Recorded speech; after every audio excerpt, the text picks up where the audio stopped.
position? Eric McBroom, E-R-I-C-M-C, capital B-R-O-O-M.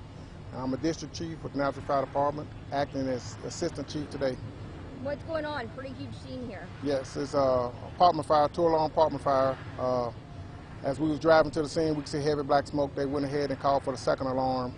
When they arrived on the scene, seen flames in the top roof line of one half of the building. It was racing across. When we got here, they said it was a people trap. So we did a code red. That means we just went in and tried to find people. Didn't find anyone. So by that time, the fire made itself all the way across from the roof line of the whole building. Yeah, so any injuries from this? No, it's no citizens was hurt and no firefighters hurt at this point.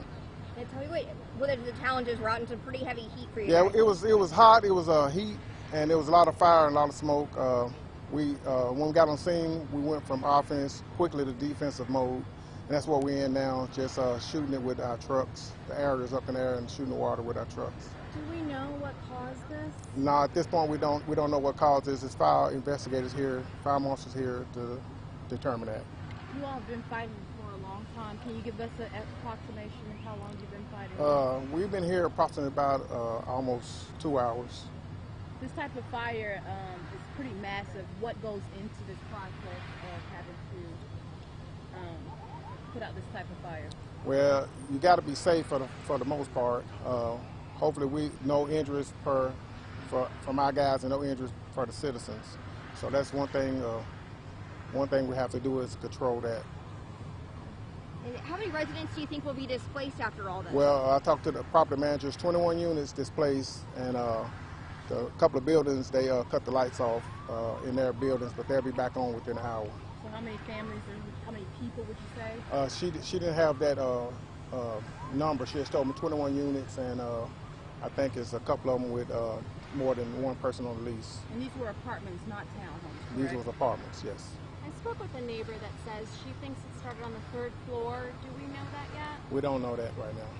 Can you just talk about the process next, what happens? Well, we're going to be here probably another 2 or 3 hours just shooting water on it. And we might be here all night, rotate crews that's at the fire hall, rotate them in and rotate crews out until we get it knocked down. What crews are here and how many? We have about 8 engines. We had 3 rescues. One just got back in service.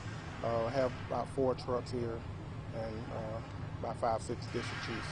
District Chief, can you talk about the water supply and how much water is needed for these types of fires? It's a lot of water needed, but we had to eventually get water from Murfreesboro Road. That's where the main water source comes from. In the apartment complex, they have a water source, but it's real weak, so it's hard to use theirs and flow a lot of water, so we use one from Murfreesboro Road.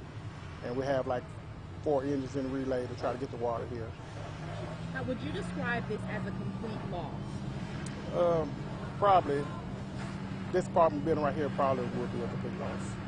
I was going to say, do we know the people that were living in those units? Is the apartment complex helping them relocate? Do we know what they're doing? Yes, we call for Red Cross. There's 2 buses up on this side that will be for them to sit in while I get out of elements, if they're hot or cold or anything like that. This would be heartbreaking for these folks. They just lost everything. What are these folks going to go through over the next several months as they try to recover? I don't know. Like I said, we got Red Cross involved, and they will assist them in any way they can. And then your guys are working hard out here. You said maybe around the clock. Tell me what they're going through right now. They're probably exhausted, so in about another 30 minutes, we'll bring some more crews that's at the hall right now, just rotate them in and rotate these guys back to the halls. Do we know if the building had a sprinkler system or a fire alarm system? No, I don't think it had a sprinkler system. Now, each apartment probably had their own fire alarm.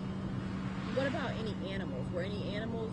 Only animals that I know of was in the building over here, but they were safe inside. So we just told them let them stay, and we'll get them out eventually. Can you talk about power outages? Have you all shut down power for Yes, these other it's buildings? shut down this building right here, the one that's on fire, and this one right here behind it. All 3 powers are shut off, but they will be back up. Those 2 beside it that's not on fire will be back up within an hour, according to NES. Anything else that we should know just about this fire? This is also the second massive apartment fire this week. Yes. Can you talk a little bit about that? Yeah, the other one happened on our shift also 3 days ago, and the heat played a big factor in that fire. A lot of firefighters got hurt, plus some citizens of Nashville got hurt also. But they're minor injuries, but they had to transport to the hospital. When you're dealing with summertime fires, walk us through what's that like. We're dealing with dry elements. Well, we try to let our firefighters know to hydrate, try to hydrate as much as possible, because it can go from 0 to 100 in a matter of minutes. So we try to have everyone keep safe, and then we try to make sure that that the ground, that if anything get on the ground, we'll put it out quickly before it spread to another building. Try to keep the radiant heat off other buildings. Like this one, I don't know if you can see the siding on the starter buckle, so we went and made sure we got water on that to keep it cool, so it wouldn't catch fire also. So this is going to be working around the clock tonight, right? Yes, ma'am, it is. Did you have to evacuate? Obviously these guys had to leave. Yes. But what other buildings had to be evacuated? We evacuated this building right here, and the one that's both the ones that don't have electricity right now are evacuated.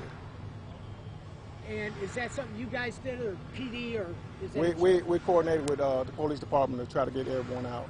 Talk to us a little bit about, with this heat, I mean, you coordinate your guys too. You don't want anybody out here fighting for 2 hours straight. Right. And talk about like how you kind of keep track of that. Well, what we do is we know when we dispatch them, know they got on the scene. We know when each person got on the scene, and the chiefs, what they'll do, they'll call for more engines to come in, and we just rotate them out as needed. And every fire in the summertime, we try to add 2 more engines for extra manpower.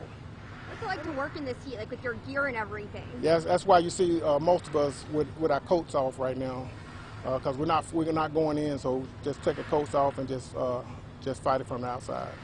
And I know surrounding areas are calling for like burn bans, things like that. They're concerned about conserving water. Is that playing a factor here at all tonight? Not right here tonight. And what about in terms of a lot of us, we think about you guys like how bad it is when it's cold outside, but what do you think, Chief? Is it worse to fight this in the cold or in the bitter cold or the heat? It's worse to fight it in the heat, because you get exhausted real fast, and you get dehydrated also.